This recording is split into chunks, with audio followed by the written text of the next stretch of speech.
Gvarishvili is a journalist and editor providing news and analysis on the dramatic reversal of liberal democratic values in Georgia. She's head of Investigative Media Lab and also has worked as head of media production operations at the School of Social Sciences, the University of Georgia. She has 8 years of experience in TV and online media. In 2020 to 2022, she served as managing editor of Tabula. Welcome to Silicon Curtain. Please make sure you are subscribed so you don't miss out on any of the fantastic guests that we feature, and also make sure you like this video. It's incredibly important to not just support the channel but support voices, especially people who are now on the front lines against Russian aggression, Russian interference, and Georgia is very firmly one of those places now. Thank you also to everyone who has become a patron or bought me a coffee, and of course to everyone who has supported our documentary film project. That is kicking off soon, and we'll be sharing more news on the channel about that.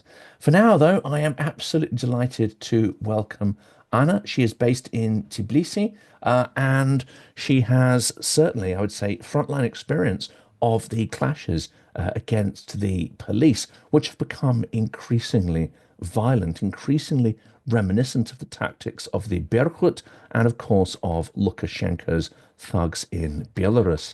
Anna, welcome to the channel. Thank you so much for inviting me, and thank you for your great coverage of Georgian crisis. It's very important for us. We've been following for a couple of months now, and unfortunately, Hmm. we started doing these videos because I had a sense that whereas Georgia would or Georgians would keenly like to go in their own direction and develop their own politics, but it seems that Russia is forcing you into two potential scenarios. It's either the Maidan scenario or the Belarus scenario. You're not being given an option to develop your politics organically. Do you think that's accurate? No, I don't think. I agree partly. I agree that Georgia is right now at the turning point where it's either Ukraine 2014 or Belarus 2020. I completely agree with that. But I don't agree that we don't have an option to have organic voices because Georgia has been fighting Russian influence and Russia in general since I don't know, since 1801. That's where our struggle against Russia and Russian, be it Russian Empire or the Soviet Union, starts. So we have, and in this process, we always had and continue to have our own unique voices. That's why I don't really like, there are two reasons why I don't really like the comparisons with Maidan.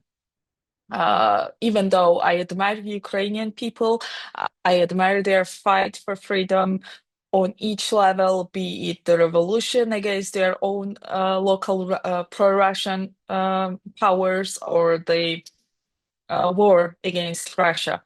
Uh, but thing is that I don't want to Georgian fight to be undermined in that sense, or to be like the copycat, or like be spin like a copycat of someone else's fight, because it's really not fair toward Georgians who've been fighting Russian influence for centuries now, and in this process we had our own unique voice, and we continue to have our unique approaches in this war and in this battle. So I would like very much to ask all the international experts and journalists to keep that in mind, because it's not just me.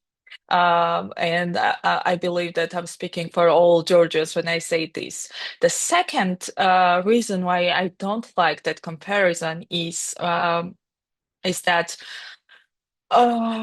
we should be cautious and careful right now, because right now, as you've already mentioned, Georgia is in the middle of either Ukraine or to become either Ukraine or the Belarus.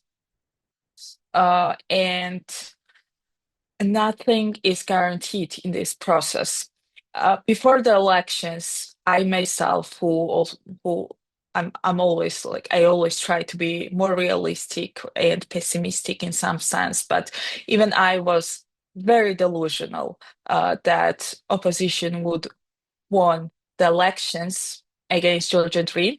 And if not, at least people would be so angry that it would happen on the night of October 26th. We would not wait for too long, or like the protest would be massive against the rigged elections, and none of that happened.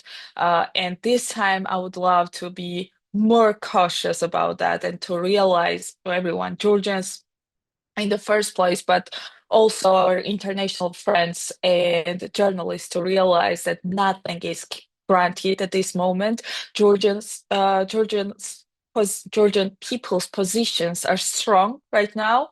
The regime really seems exhausted, and we keep fighting back, but anything can be reversed at any moment, and this should be very, I don't know, this should be so yeah, we should keep this in mind while we're covering Georgia.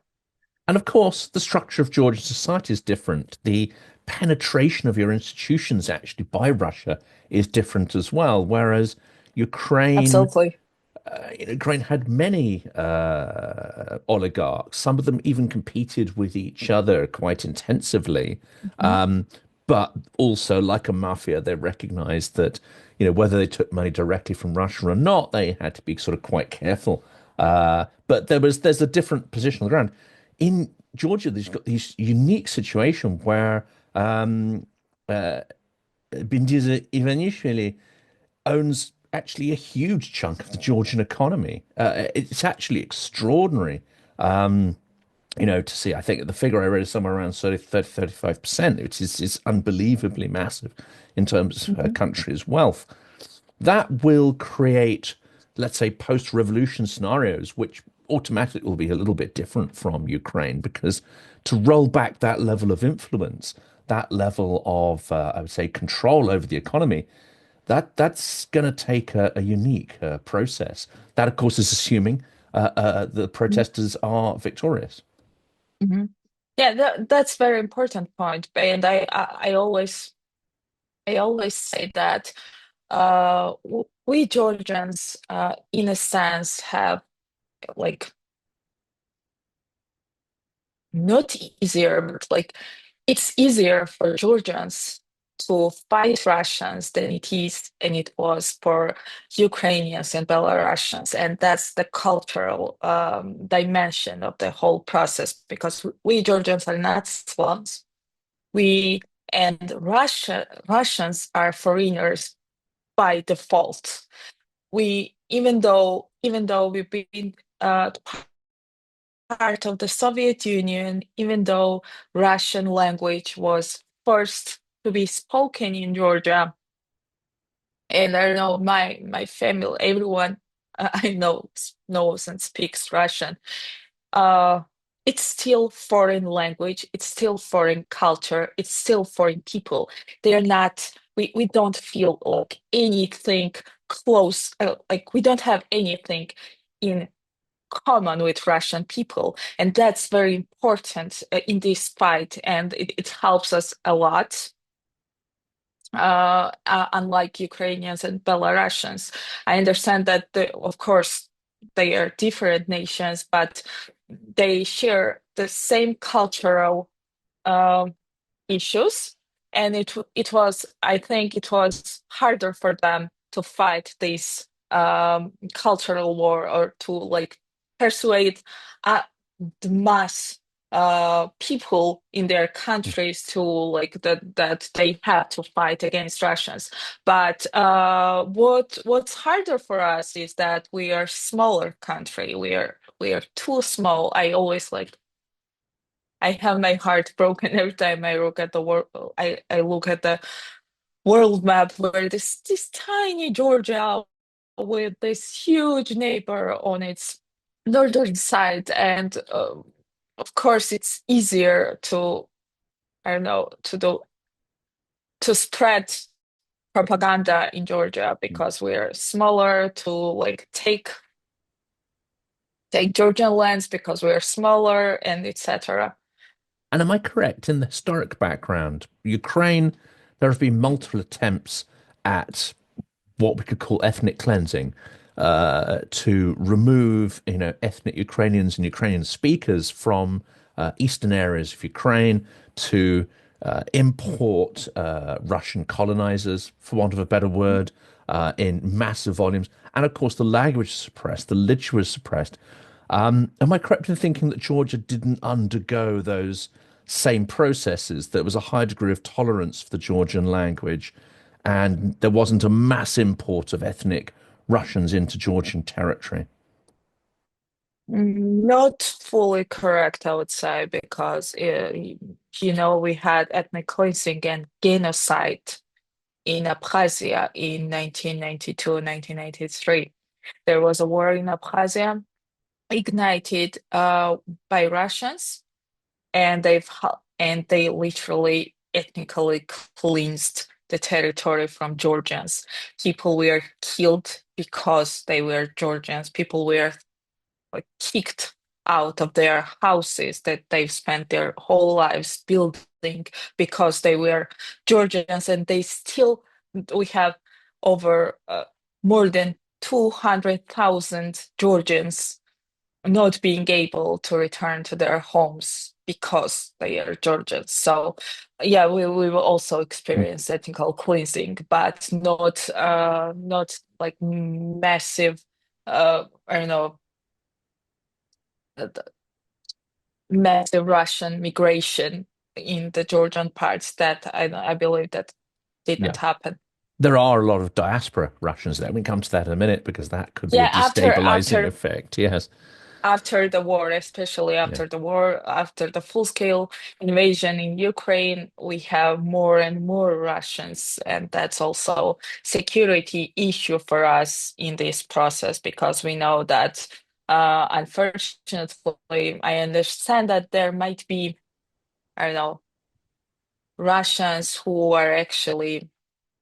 uh, who are actually repressed by the regime. But unfortunately, the majority of it and experience demonstrates that majority of them could be playing KGB or FSB games and not really being repressed in Russia, but uh, to try and undermine Mm. Georgian democracy here. And some, of course, are just economic migrants, but they will bring with them the Russian apolitical, or the sort of cynicism around politics, and Yes, the tendency to yes, vote for yes, because extreme, uh, yeah, extreme ideologies, yeah, especially right-wing ideologies we've seen in other countries where large, Russian populations, such as East Germany, have settled. Mhm. Um, well, there's some other interesting comparisons, of course, because the Maidan was triggered essentially in Ukraine by the Russian-backed puppet government reneging on a promise to go Mhm. forward with an agreement with the EU. And of course, the same things happened here. Also, after that, Russia essentially destabilized part of Ukraine to prevent it joining NATO, prevented it joining the EU, to create this sort of, contested borders. As you say, it's done the same in Georgia with the intent to, one, prevent Georgia and Ukraine from joining international institutions, but secondly, to try and ensure these countries are, let's say, an economic basket case. They don't want successful, thriving democracies as Of templates or course, examples for their of course, population. because So they can't control us if we are not poor. yes, that's it. And so those two processes have worked out. The other thing, and I'd be interested to see whether there's any sign of this in Georgia, the Berkut, as well as propagandists and so on, there was a lot of input directly from the Kremlin regime to try to Mhm. suppress protests in Ukraine, up to the point where it's believed, some ethnic Russians, GRU agents may have been involved in trying to suppress protests. Is there evidence of that level of input in Georgia, or are these sort of ethnic Georgian police, but ones that are adopting, let's say, Moscow methods? Yeah, unfortunately, there has been some kind of conspiracy theories that I don't know, some people, demonstrators, have heard that police forces were talking in Russian to one another, but like I don't believe that, to be honest. And I understand where those kind of conspiracy theories are coming because it's really hard to look straight at the reality that they are actually ethnic Georgians doing that. And we always had this throughout our history. We always had this, I know, ethnic Georgians who were crucified, and they were even more terrible than Russians itself. And I don't know, Joseph Stalin is one of the greatest examples of that. And that's also like part of the responsibility we have to take it. And we can't blame everything on Russians. We have to admit that those are actually ethnic Georgians who are fighting against Georgia's very existence right now. But of course, Russian interference and Russian hybrid warfare is, uh, I don't know, is super important in this process. And we have also our local propaganda channels who are mainly, that they are also Georgians, but they are doing Russians jobs. They And are even the worse than finance. Margarita Simonian. Sometimes, if you watch the TV in Medi, they are worse than Margarita Simonian. And there was, I don't know if you've seen Guram Rogava, Formula journalist who was attacked by a special force officer in like while being on air. He was covering the protest, and he was directly targeted by the special force officer, who hit him from behind, and it was magic that he survived and he has not lost his ability to walk.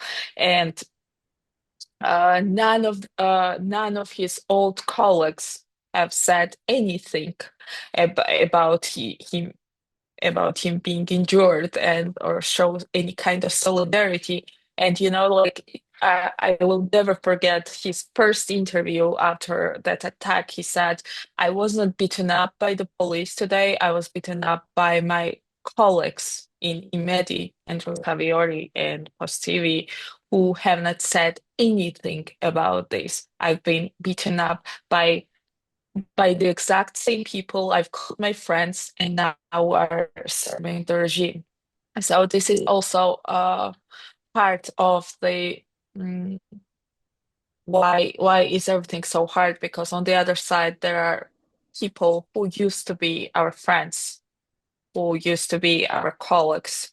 We would, I don't know, spend nights hovering together on the ground, and now they are literally fighting against us and being on the wrong side of the history. And all the justifications, all the arguments are invalid right now because I myself been justifying many of my former friends that I don't know, they need to feed their children or their ill mothers, or I don't know, they don't understand what's happening. Maybe at some point they will realize, but now this process is very scary to me. What's happening on the Rustaveli Avenue for the sixth night in a row. But it's also, I think it's very good that it happened because we've been stuck in these blurry statements for 12 years where me and other groups who would say that Georgian Dream was Russian puppet regime was considered as radical groups because of that, or like that they thought that we were crazy and spread conspiracy theories because we had not had like evidence, and it was only gut feeling and just connecting the dots and understanding the context better than others. And right now, everything is crystal clear. Everything has its own name. Right now, everyone who is fighting on the Georgian Dream side is fighting Russia's fight, and that's it. The That's the mask lie. has come off, hasn't it? I mean, it's very clear the mask has come off. Their actions and their Exactly. intentions are couldn't be clearer. Exactly. Even though they still try to keep the lines blurry because 6 days ago, de facto Prime Minister Babachidze declared that Georgia is halting negotiations with European Union, and 2 days ago, when he was pressed by Steve Rosenberg from BBC, he said, "No, I never said that. We have not told anything. We have not suspended anything. That's just lie." And he was standing here, and I don't know. This BBC crew was looking at him like, "What?" We've heard it because like they're still trying to save their I don't know their power with that because they understand that the issue of Georgia being part of Europe is the most popular issue in Georgia. It has more like every survey, every public opinion polls shows that show that more than 80% of Georgians support EU integration, EU and Euro-Atlantic integration.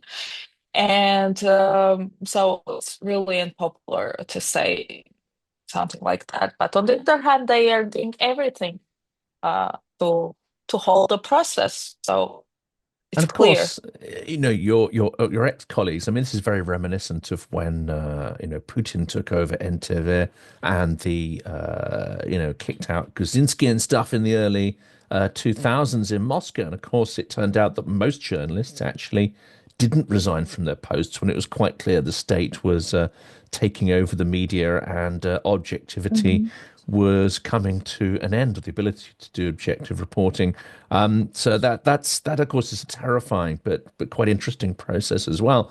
It's also impossible to ignore these current protests, isn't it? Just because of the scale of the protests, but because you have had the resignation of multiple ambassadors. It's not just a few radicals like yourself. You have students, workers, Mhm. people of different age groups coming out. And I think interestingly, Mhm. we've seen protests not just in Tbilisi, but in smaller towns which wouldn't normally sort of get involved in this. So is the sort of scale and breadth of these protests, is this becoming a unique event in Georgian history? Thank you for that question because I would very much like to elaborate on that. I've been covering protests or being part of the protests for 10 years, like on the ground. And I swear to God, I've never seen anything like this in my whole life. This is just a new word in Georgian protest. This is just fascinating to look at. And first of all, and it's because of the nature. It's not because like there are more people there. There are not because we had like exactly the same amount of people in the streets in the during the spring protests, but it's the nature. It's the nature. You could not see for the past 6 days, you could not see any stage in front of parliament. There is no stage. There are no speeches. There are no dancing, no singing, because Georgians are done with that. Georgians are fed up and they are radicalized at that point because like they understand that the only language that the regime speaks is the language of power. And we are right now demonstrating our own power the way they did. And this is different, where in during the spring protests, I asked my Ukrainian friend who was involved in Maidan, uh, to elaborate, like why did how did Ukraine manage to succeed, and why did Belarus failed, and what Georgia should have done in order to avoid being next Belarus. And he told me something very significant. He told me that Belarusians have failed because they would take off their shoes during the protest to stand on the benches. And that also, of course, represents the mood and nature of the protest. And I got very scared back then because that was something we were doing back then. Like Georgians were like we were cleaning the streets after the protests, or like giving coffee and baked goods to police officers, trying to speak to them, and etc. and etc. And my friend was like, okay, prepare to fail that protest because that's not the way. Ukraine have succeeded because they struck back, because they fought back to the special forces. And that's what Georgians are doing right now. That's what we are seeing right now. I've never seen Georgians so unyielding, so stubbornly like standing. I know that I might sound, I don't know, pathetic or poetic, but honestly, it's just fascinating the level of self-organization because that's very important part. These protests are not organized by any group. These protests are not organized by opposition parties or, I don't know, civil groups. It's self-organized, and people, protesters get smarter and smarter each day. And they know when, like, the regime is getting more and more tired, and people get angrier and more smarter with each day. And I think that's the way to succeed with these protests. And this is interesting, isn't it? Because it's that, and you talked earlier about being in some ways sort of naive up until the point of these full-scale protests. And there are many Ukrainians, and of course, they've had multiple revolutions. There's different generations of political awakening. But those who really experienced Maidan for the first time it was like a spark, it changed many people's lives and it created many activists. And it's not just people who are politically aware, but it's the experience of cooperating with others, organizing with others, possibly even, you could have someone And from a showing the centrist. most important, Yeah, showing solidarity to showing one another. solidarity, yes, which is fascinating. And then the other interesting aspect, of course, is that you're on the barricades potentially with people whose political opinions may be very, very different from yours. Their vision of society is different from yours, but that act of sort of collaborating with them and recognizing you have common goals, that then seems to lead into a more mature style of civic politics, Exactly. and an attempt to tackle corruption and so on. Let's not pretend that corruption has been eliminated in Ukraine, but there are many, many people fighting who are determined to eliminate corruption. Is this the kind of, moment in Georgian history where a new kind of civic politics is taking shape? Yeah, absolutely. And I think that right now, we are seeing the third republic, the burn of the third republic of Georgia. This would be, no matter how this ends, this country will never be the same it was before this protest, because this is like absolutely next level. This is burn of we are experiencing the burn of new kind of protest, new kind of anger, and I don't know, new kind of fighting that we've never seen before. My favorite part at the protests is when uh, these water cannon vehicles have this recorded voice of a woman that warns protesters to disperse, or either way, they will use measures against them. And this, my favorite thing at the protest is seeing how none of them like even make a step back when that voice starts to talk, because the woman is going like, okay, disperse now, or we're gonna use force against you. And people are Georgians are standing there fearfully, stubbornly looking like directly into the water cannon vehicles, where they know that water will come later and it's 0 degrees outside. It's hard. There's that image, wasn't there, of that extraordinary girl with a flag who makes the gesture of sort of, almost washing her hair in the Yes, in the yes, yes, yes, water, yes. which is, and then Yeah. flipping the bird, obviously, at the. I mean, extraordinary images and extraordinary bravery, but it has to be said, of course, the police are adopting ever more brutal tactics, tactics which perhaps in previous years they would have avoided doing because they wouldn't want to be seen like Lukashenko or the Berkut. But now it's an all or nothing fight. And of course, their methods are becoming ever more brutal. Do you have any doubt at all that this is systemic violence and torture, which we know is taking place? And that this isn't just a random set of people decide to do this.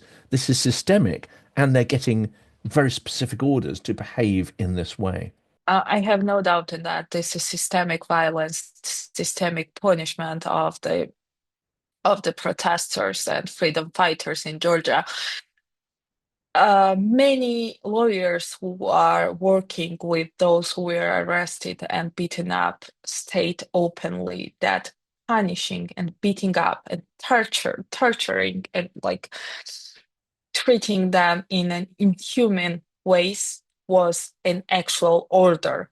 It's modus operandi of the regime, and it's not like that some I don't know special force officer or two they decided to do something on their own. The regime tries to portray it like that, but it's a lie. It was modus operandi. It is modus operandi of Georgian Dream regime right now, and it was uh, in the during the spring protests, maybe they were not using that kind of brutality themselves. The police was not using that kind of brutality, but they had titushki and thugs who would and they were beating up political opponents and activists and journalists at their homes.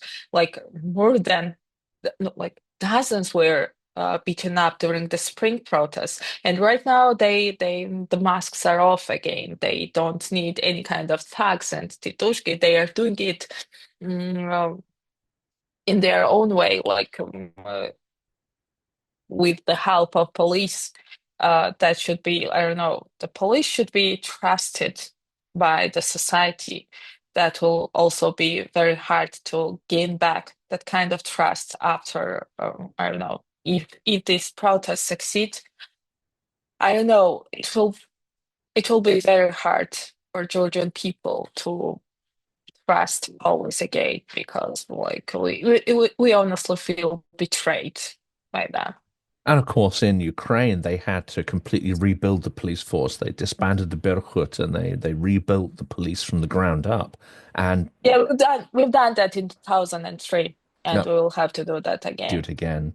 The other aspect, of course, is immediately, Russian propagandists, if this is successful, if you go more towards the Ukrainian route than the Belarusian route, which of course we all hope happens, almost immediately there'll be useful idiots in the West who repeat Moscow talking points that this was all just organized by the CIA. It wasn't an organic political process. It's another color revolution, etc., etc.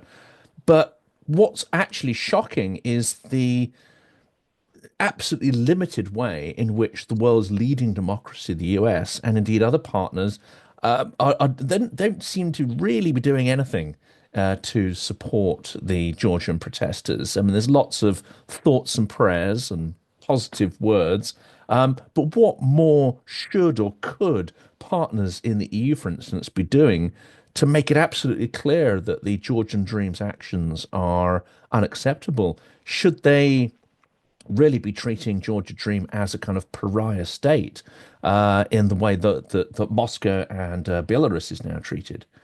We have this kind of joke about the CIA. We have this kind of joke between ourselves that we wish that CIA was involved. It would make things so much easier for us.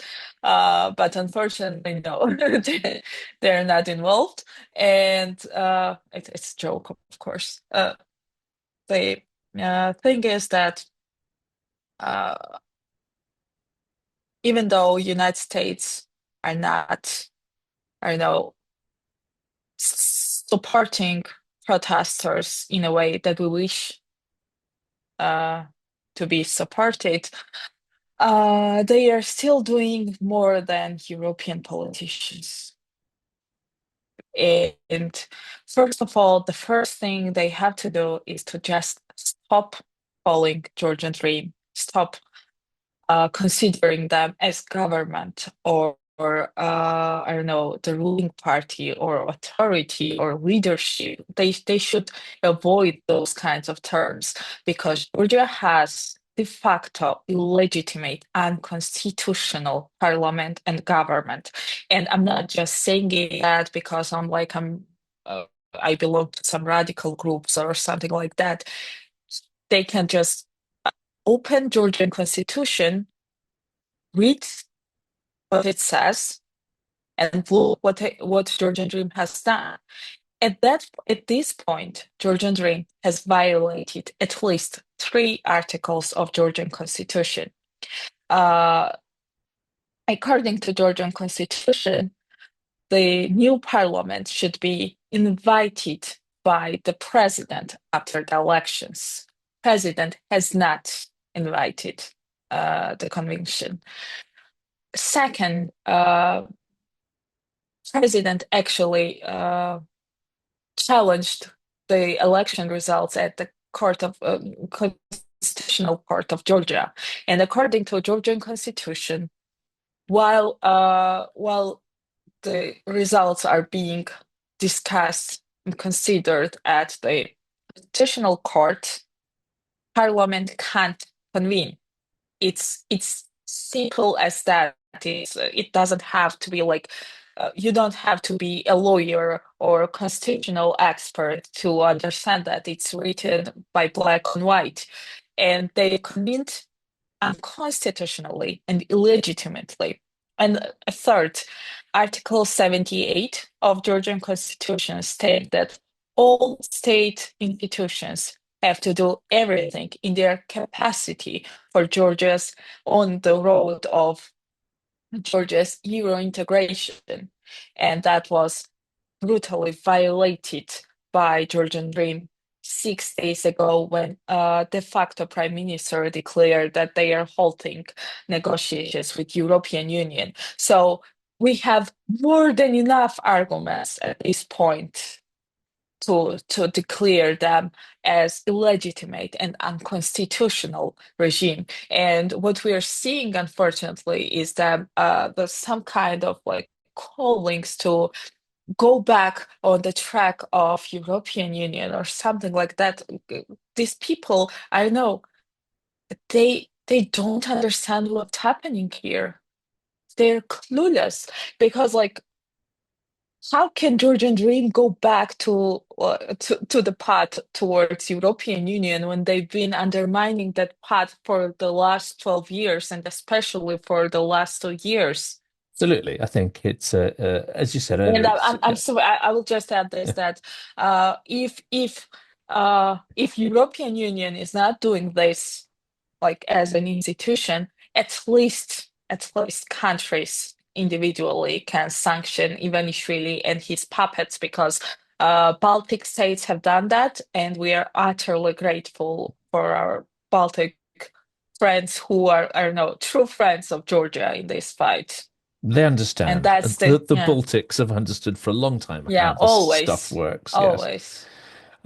So I've only got two questions sort of left, but they're the sort of big multi-part questions.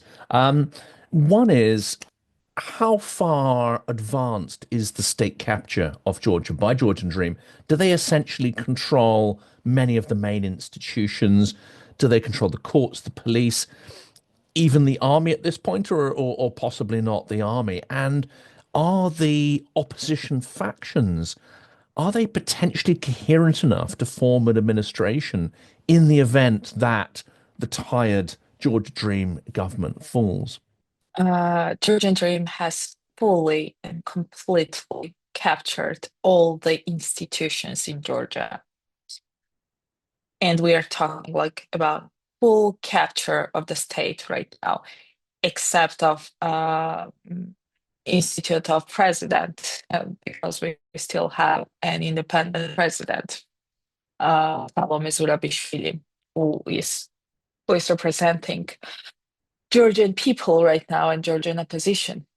But other than that, the whole judicial system, the hardest part of this fight is that we don't have, I don't know, any institution on our side. There is literally not a single institution that could be fighting uh, on our side because it's fully captured by the state, and that's the way authoritarian regimes are operating. Uh, and it took 12 years, Georgian Dream, for Georgian Dream to be in that stage. About the opposition, but of course, there are, I don't know, people individually who are fighting the regime right now and who are distancing themselves from the regime's decisions. And more than 3,000 public service workers have distanced themselves from the decision of Georgian Dream to hold the negotiations with European Union, and they condemn the brutal dispersals against peaceful protesters. The next thing about opposition is that we are in this very tough situation because our opposition is so weak.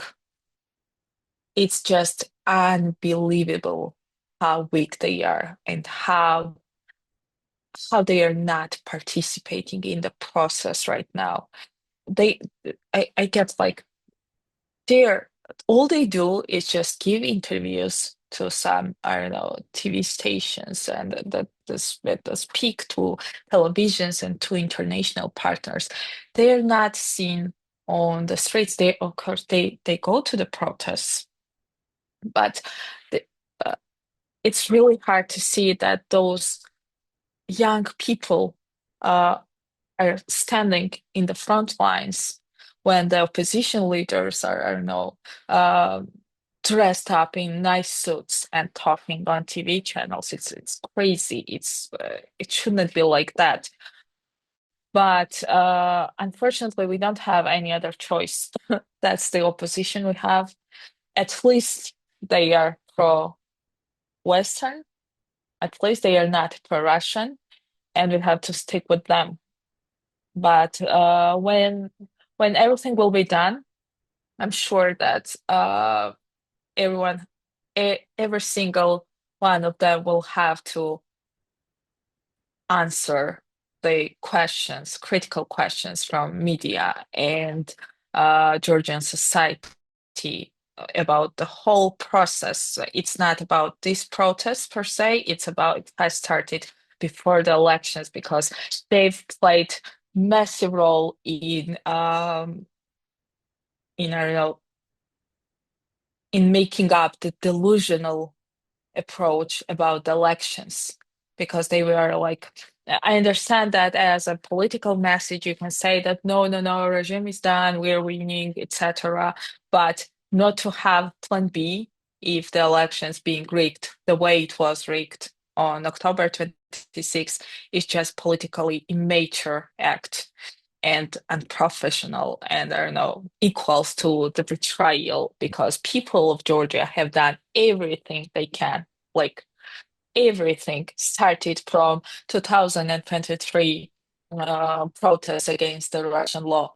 And opposition had one job and they failed to do it.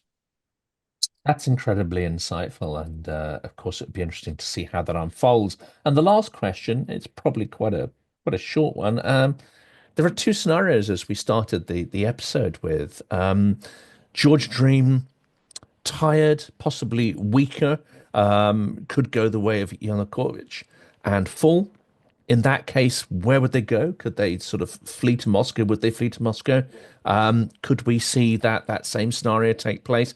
The other alternative, of course, is too terrible to contemplate, really, but it's the Belarus scenario, and it implies a loss on the side of the protesters, would that lead to a rapid slide towards full authoritarianism? Absolutely. Absolutely. First of all, I will start from the beginning. I don't believe that Ivanishvili is not Yanukovych. He is not welcome to Kremlin because I believe, from the 2012, I believe that Georgian Dream and Ivanishvili was long way Kremlin project to capture Georgia because they could not do it with war in 2008, and they chose this new approach toward Georgia to have, like, I don't know, their own pro-Russian regime to capture the state. But and I think that if Ivanishvili fails that project, he he he will face the threats by the Kremlin itself. So it's not safe for him to run away to Russia. It will be much safer for him to run away in the Western countries and to like seek refuge and to ask for safety guarantees from Western leaders, ironically. For others, I don't think his puppets are important for Russia. They are not, and they will have to stay in Georgia, and they will have to, I don't know, they will have to live in this country knowing that every single Georgian hates them, every single Georgian finds them, I don't know, disgusting, and they will have to spend their whole lives living in this society as marginals that they are. Uh, for the second scenario, and again, that's also very possible that we lose this fight, is that Georgia will have fully consolidated authoritarian regime, and that will be the ending of this chapter of Georgian history. I don't see any way that we go back to normal after this process. It's either that or Belarus. It's either Georgian dream is fully out of the power, or we we are Russian backyard with fully consolidated autocratic regime. And many will leave Georgia in that case, just like Belarusians, and seek refuges in other country, because I know I can't blame anyone in that case, because people have tried literally everything to avoid that, and no one can. Like, I know that even if I have to leave this country, uh I can say to my daughter that me and her father have done everything in our capability, and then some more, to avoid that scenario where she will be forever under the label of refugee in other country. Political exile, and there are so many from so many countries, of course, that live that way, and you have this chance, this one chance to avoid it. And I think everyone on the channel is rooting for Georgia. Unlike the mainstream media, we are following events in detail daily, and they're in spirit with you on those barricades, wishing that you have success in this, because to fail, the consequences are too dire to contemplate. Thank you so much. Thank you so much. It was a therapeutic, this whole interview. And thank you for important questions and for dedicating time to Georgia. And unlike mainstream media, I agree, unfortunately. Thank you so much. I hope to speak again. I hope to follow these events. We're going to do an episode on Georgia, I think, at least weekly, while things are unfolding, to keep people abreast of what's going on. For today, thank you so much. Good luck. Stay safe on those barricades, to you and your family. I'll try. And I'll try. thank you for giving up your time and incredible insights to the channel. Thank you. Thank you.